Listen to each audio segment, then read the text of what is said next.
What's up, everybody? Welcome to another edition of the Bff Show. I am Brendan. I am Franco. And this marks, Franco informed me right before air, when we have our very extensive pre-meeting to talk about what we're going to say, that it is our 13th episode. We did it, buddy. 13. That was the contract. Yep. We fulfilled it. If you love us, contact. Who do they contact, Franco? I mean, they could contact Amp Media and praise us for our fantastic work in quality television. And we're going to keep this thing going. We're going to apply again. And we're going to get another 13. Yeah, we're not going to stop another until we 13. win the public access Oscar, whatever that thing is called. There's three of them. So, for your consideration, yep. us, awards, monetary prizes. How many other shows can blow up Ben Affleck and get away with it? Not many. No. If you want to invest in green screens for us so that we can transport to magical places, we can broadcast from the NBA Finals, Franco, if we have green screen. You know, next stage. I'll work on that. The problem is I have to then learn how to use green screen, so... Yeah. And because you are the editor, so I don't have to do too much with it. I just come up. I come up with the ideas, and then you magically make it. Yeah, I'm a giver. I'll point this way if you're here, or I'll point this way if you're there. I don't know how you're going to line this up. But we should talk. We're primarily a sports show, so we should probably talk about one of the biggest stories right now, as of this recording, which is the Kyrie Isaiah trade between the Cleveland Cavaliers and the Boston Celtics. They sent Isaiah over. The Cleveland Cavaliers sent Kyrie over. And that's the big part of the conversation. But I want to start, too, with some of the other pieces. And you mentioned Jay Crowder, who is also another solid addition that Cleveland gets out of this. That could be a little bit more of an impactful player than perhaps the two marquee ones that we're thinking about. So I thought that was interesting. So, Frank, I want to jump right into that. Why do you think Jay Crowder was the steal of this trade, excuse me? So, basically... In concept, there's not much drop-off between Kyrie and Isaiah Thomas. But Jay Crowder is that type of 3-and-D kind of player that really succeeds with LeBron. We've seen it in Miami. We've seen it in Cleveland the first time. So there's a lot of room for him to fit into that system, to aid LeBron in playing defense and also be that shooter from the corner. And they basically got him for free. Throw in the pick and another player, and it's a huge deal for Cleveland. I'm not happy about it because I don't like Cleveland, but... For that, the GM, it's a great move, his first move ever as the GM. So, cheers to him. And for Boston, it's not a bad deal either. They had a lot of good signings, and Kyrie will play well there. But Cleveland really made off with this one. Do you worry at all about Isaiah Thomas's injury at the end of the season and whether or not that's going to mean that he'll be a durable asset for you? He's going to be about 29, I believe, about a year removed from free agency. Is that something to worry about if you're the Cavaliers, or are you just all in with LeBron not saying exactly what he's doing in a year? So this is a good time just to put it all on the line. You put it all on the line because Isaiah and LeBron are both up after this year, and there's a chance they might not stay around. I'm not as worried about Isaiah's injuries, if only because the Cleveland Cavaliers are deep enough where they can rotate him in and out and give him breaks and rest days. It's not like where Boston was fighting for a top slot in the playoffs, and Cleveland's kind of going to get it. And on top of that, it's not like Kyrie was injury-proof either. So it's, again, kind of a wash in that way. Do you think, and this is something that I was thinking of, and you're more, and also shout out to a friend of the show, Travis. T-Claus. You can Google him if you want. We gave you enough info. He's a huge NBA fan. You're a bigger NBA fan than I am. But I think the one question that I had, and I don't really know what the answer is Kyrie going to drop off and play when he's not with LeBron? Because when you're with LeBron, LeBron gets a lot of attention and allows Kyrie to do a lot of the amazing things that he can do. And granted, he's a great player in of itself. But without that LeBron factor, do we have enough evidence to determine whether or not he is as good as we think he is, or is he as good as advertised? He'll be fine. I mean, Kyrie was good before LeBron came back. He carried that team best he could until, that trade happened. So I think he'll land in a situation. Boston's not a slouch team. That's 5 solid starters he's going into. He'll be carried by other people. I think he's really going to thrive in a situation where he's not standing behind LeBron. Because don't forget, LeBron plays pretty much the position 1 through 5. Like, he is the ball. Everything goes through LeBron. Scoring happens to LeBron. LeBron runs the offense and calls the defense. So I think he'll thrive in a situation where he's not delegating all the time. Was Boston making this pick unprotected? Was Boston basically saying that they believe that Brooklyn will be better based on what the conditions of that pick? Because that had been the talk on ESPN and multiple sports radio and sports media that Danny Ainge is not going to let that go because that's a huge asset and what is by many analysts' accounts a top-heavy draft where you have a lot of good players that would potentially be coming in next year. Is this, though, saying that other teams are going to be worse and Brooklyn's going to be better, or was it just one of the major pieces that he had to move in order to get Kyrie Irving over? I think it's a mix. I think it's a gamble. I mean, Brooklyn can't get much worse, theoretically, no. So there's that. No, I think it's a gamble. I think to make that trade happen, that's what he had to throw in. And I think Kyrie fits that offense really well. And he'll fit the style of play. So I think it's a win-now move by them. And they found someone in Kyrie who was forcing away out of a team that fits offense really well.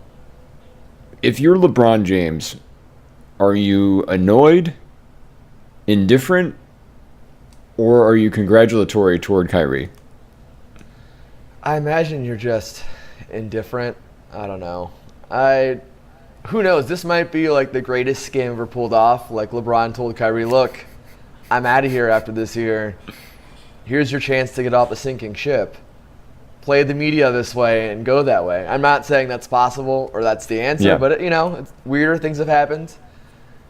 But I think he's just indifferent. I don't think he cares either way. LeBron's pissed off so many players in the NBA. It's kind of a wash. That was my thought too. I don't know if he necessarily, because it's, again, like you said, it's not like they didn't get anything for it. You're not scratching your head over this trade. You're looking at it as favorable for both sides for many reasons. So I don't think he's going to ultimately be super mad about it. But I am excited for when they meet. Whether it's going to be an exciting time because I think that they have two kind of mini PO games going between the two of them that might make for definitely some interesting basketball. Is that my background? Yes. Yeah. Drag you racing. Have Fast and the Furious happening behind you somewhere. Vin Diesel. I think it'll be a good game. It'll be interesting. It'll be good TV. This doesn't have the same vitriol as Durant versus the Thunder and that whole leaving Oklahoma City thing. There's no Russell Westbrook here. But it'll be good. They'll put it on Christmas, I'm sure. It'll be the Christmas game. Oh, yeah. But we'll see. Do you think this is it? Do we have any more exciting trades prior to the season? We still have Carmelo Anthony kind of percolating. He pops in and out of the discussion. Is that the last sort of big move you think that's going to happen before the fall, or does Melo stay with the Knicks?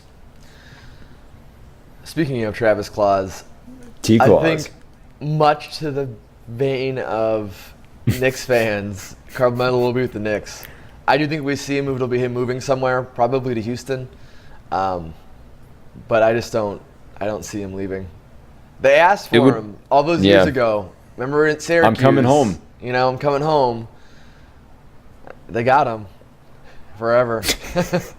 It would be such a Knicks move for them to just keep him. That's the best part of this. That's why I'm rooting for them to keep him, because that's such a Knicks move to do. Not get better, maybe get worse by keeping him and trapping Porzingis with a ball hog that will never let him grow as a player. And then and I think we're also laughing because we know, friend of the show, T. Claus, this is going to slowly kill him. And I mean that, not in the figurative sense. I mean, he is a diehard Knicks fan, and this is slowly killing him, even to the point where when we were needling him about Porzingis being traded, which was hilarious to both of us, I think. Not funny at all to him, because on draft night, that's when he got the jersey, and that's what I thought was the total kiss of death, was that he was moving. And I still feel it's not out of the realm of possibility for the Knicks to be a total classic Knicks move maker and move him at some point this year. I think the most Knicks thing to happen will be that Anthony ends up staying in New York and they trade Porzingis. And And, it's not one of those not going to happen things. I can't say it's absolutely not going to happen. Yeah, I think it's in the realm of possibility. But we'll see.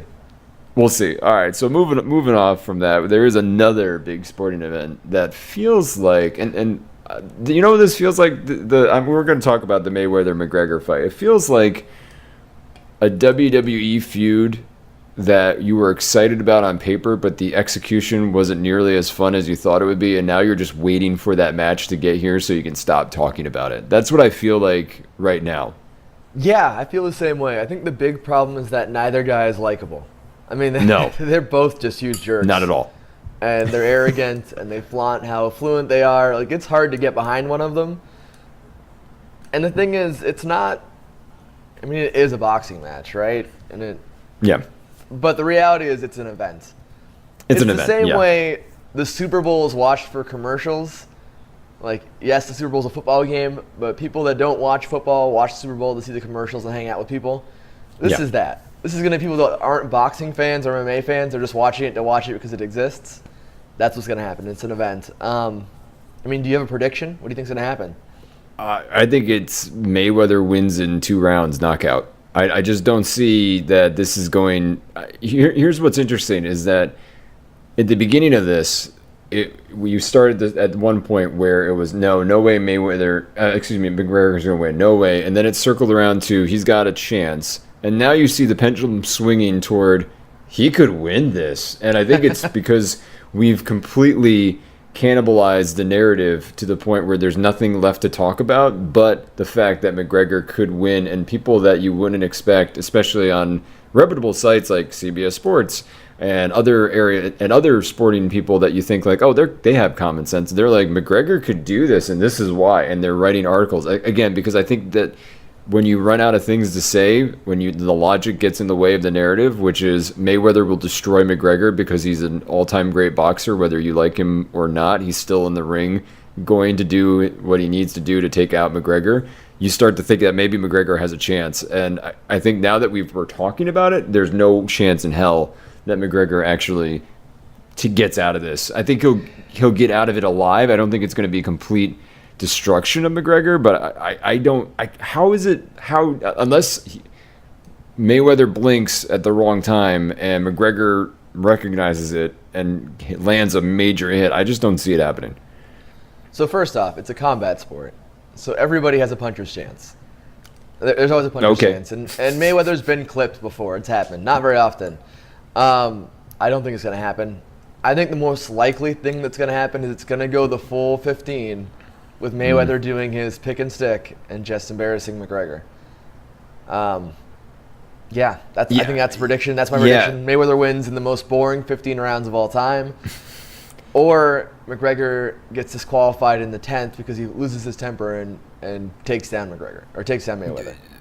I think there's a high probability we see some WWE. Speaking of WWE, we see some gimmick, some method here to kind of protect both. Keep the professional wrestling language going, to protect the both stars in this. So some DQ finish, some wonky finish, and then you set up the sequel, which they probably had this conversation because it'll be 49 and 1 is what the mantra is out of McGregor's camp right now, but you can have 49-0-1 as the tie or something ridiculous like that, and then they get to do this all over again, and then we will all buy into it.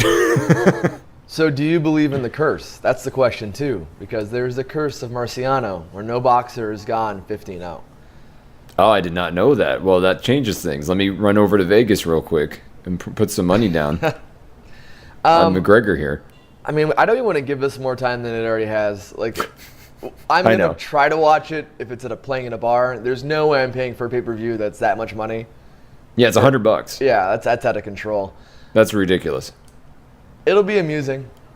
I still think that it's going to end in some sort of screwy thing, like you said. Either it goes 15 with McGregor being McGregor, or it ends with Mayweather being Mayweather, or McGregor turns into McGregor and does something that gets him disqualified.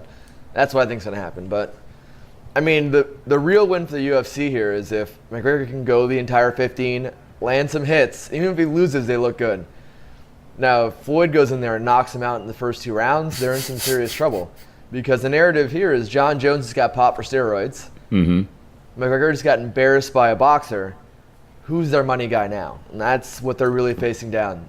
I think the people that really should be worried about this weekend, it's not McGregor, it's not Mayweather, it's the UFC and how this comes out. And you and then the women's division, you have Ronda Rousey, who, for all intents and purposes, without saying it, is not really going to be in the UFC at all. There are already rumors of her training to be a WWE professional wrestler, which that's going to be her next payday for sure, because Vince McMahon will back up the money truck. Happy birthday, Vince McMahon, by the way. I think he's 72 years old. Is Vince a friend of the show? Can we say that? I don't know enough about him. I'm going to say it. I'm going to say he's a friend of the show. I think he would appreciate our hustle. Okay. I'll stay neutral. I'll give him a tentative friend maybe. Of the show. All no, right. I'm all in. So that means he's a friend of the show. All right. So, friend of the show, Vince McMahon. All right. So yeah. So final consensus is you're not watching it unless you can go to a sports bar. I'm in the same boat. There's some places around my neighborhood that are charging $40 per person to sit at a table. No, I'd rather look out from the street with my sad glasses and look in from the window than pay $40 to sit in the bar and then pay food and expect to be pay for food, which ultimately would add up to the $100. So yeah. I see what you're doing. So I think I'll just try to sneak a peek or go on Twitter and watch GIFs. I'll just watch GIFs of the whole fight and I'll be fine with that. We're going to transition to the NFL. Just again, we talked a little bit with our show. Our last show that we recorded, not sure where you all watching this now may have seen it or not, but continuing our sort of observation that Colin Kaepernick's still not signed. And the news of the day was Blake Bortles, not a great quarterback. And again, you have a very competent quarterback that's willing, ready, and able in free agency. Yeah. And also, is Doug Marrone the most honest coach ever? Because when they asked him, what's the plan for Blake Bortles, he said, or how many passes would you like Blake Bortles to throw? He said 0. Yeah. Not exactly the vote of confidence you want in your starting quarterback.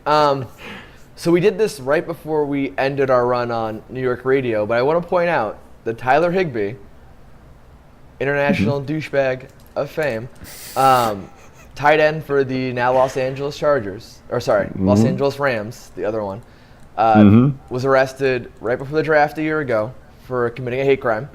He beat a man because of the color of his skin outside of a bar. Yep. Still on NFL roster. A month ago, pled guilty to a lesser plea bargain. Didn't get jail time. Got 250 hours of community service. But again, that guy on a roster. Hate crime.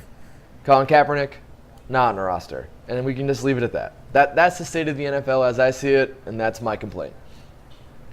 All right, so we'll keep an eye on it as always, but we'll transition away from sports and into the world of comic books, which you and I traverse very well. And the news this week, which I'll be honest, wasn't really happy about. There's all of a sudden a resurgence in Joker news in the movies. The first one, which we won't really get into, was that Jared Leto is apparently signed on to play Joker again in either a Suicide Squad sequel or some sort of Batman film, but he's locked up, which for better or worse, however you felt about that film. The second one, which was a little bit more annoying / disturbing, was that Warner Brothers is moving ahead with a Harley Quinn Joker love story that is written by the guy who did Harry Met Sally, correct? When Harry Met Sally, I believe. Man. No. I'm sorry. Not when he didn't write it. I'm sorry. It was the guy who wrote Crazy Stupid Love. What is that? The movie with Steve Carell. Yeah. But he described it as When Harry Met Sally on Speed or something to that effect.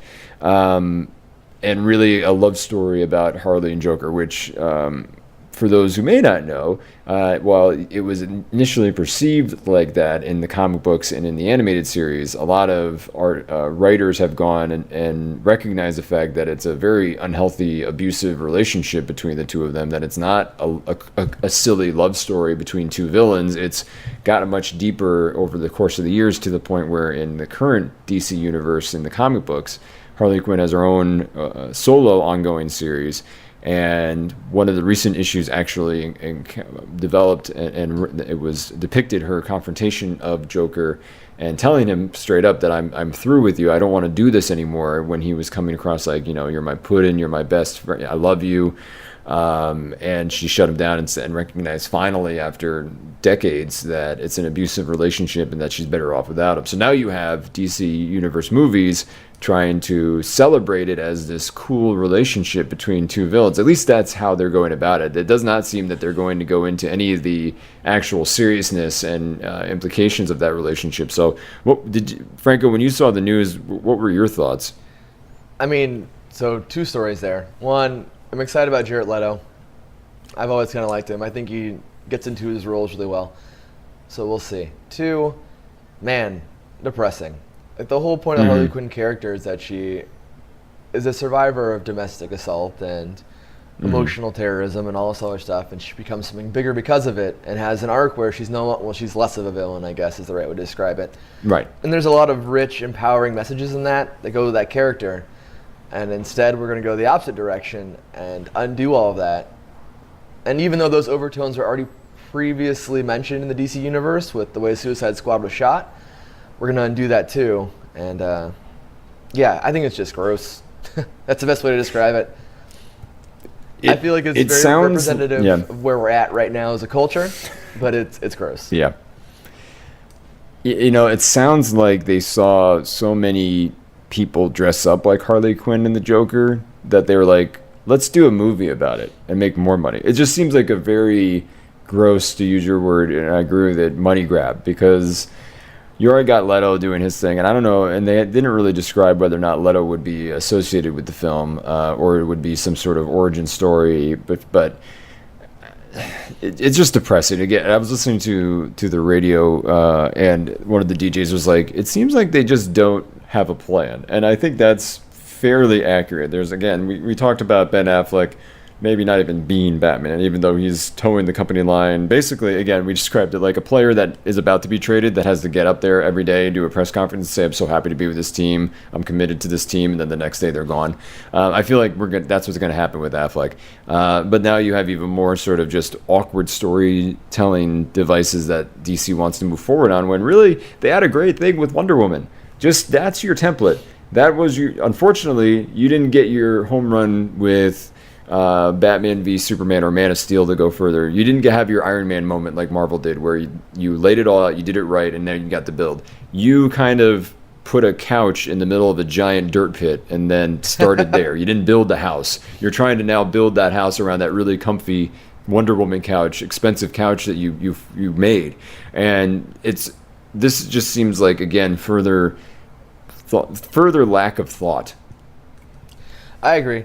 And the sad thing is that it'll make money, but it'll be a commercial failure, because how can it not be? Like, I don't know,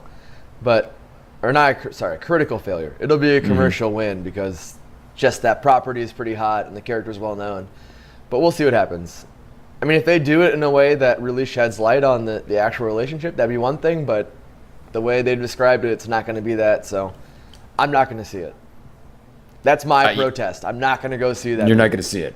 You're not going to see it. You mean, another thing, too, just from a nerdy perspective, it's like there's so many other interesting, cooler Batman villains that they haven't yet explored in this world that would be interesting. Like, I'd love to see their version of Scarecrow, Mr. Freeze, Clayface. They could probably do a pretty interesting Clayface now with the CGI. So there's a lot of good villains that Batman could go up against that you don't have to keep going to the well with Joker all the time. It worked once, as we learned with Spider-Man on the third iteration, so it's not going away. But yeah, we'll see what happens. We'll see what happens. I mean, then the last Mr. Freeze Franco we had was Arnold Schwarzenegger. Everybody chill, freeze. I mean, cold. He did end up being a governor of California after that, so. Coats. I could totally see them casting Dwayne "The Rock" Johnson as Mr. Freeze. That would be the ultimate. The next thing you know, he'll be governor of California or president at this rate. Or president. That's just, yeah. Well, we don't have time to get into that. No. But that is also interesting and sad and disturbing all at once. All right, Franco, we're about at the end of the time. So what did you learn today? Man, so much in one episode. I learned that you don't like Harry Met Sally. By relation and extrapolation, you don't like that movie. For one quick moment, I enjoyed that movie. Oh, okay. So I take it back. I apologize if it was inferred otherwise. What I learned is that I'm looking over my notes. I learned that we're both smart enough to not spend $100 on a silly little event between two men beating each other up in Vegas. But if we were in Vegas, that may or may not. Yeah. But if we were in Vegas, we totally would have gotten drunk and put bets on it. I can't deny or confirm that. That stands. That's fair. That is fair. All right. For the BFF show, my name is Brendan. I'm Franco. See you next week. Bye.